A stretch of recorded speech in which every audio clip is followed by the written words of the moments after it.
आज हम एक सिंपल बट इम्पॉर्टेंट कंसेप्ट को डीकोड करने वाले हैं, रुपी डेप्रिसिएशन।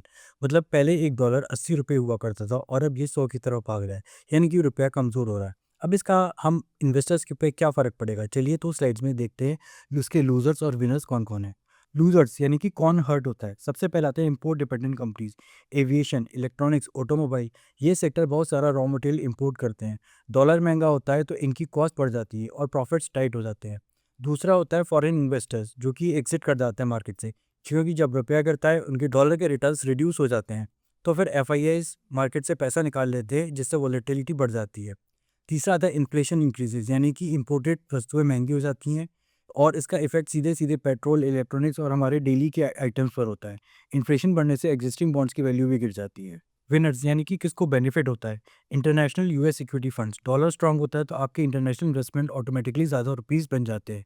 गोल्ड प्राइसेस, यदि रुपया वीक होगा तो गोल्ड स्ट्रांग होगा। Export focus companies, IT, pharma जैसे सेक्टर्स यूएसडी में कमाते हैं और डॉलर स्ट्रांग यानी कि हायर प्रॉफिट्स। एनआरआई इन्वेस्टर्स, उनका डॉलर इंडिया में ज़्यादा वैल्यू का हो जाता है, so that they can invest more efficiently.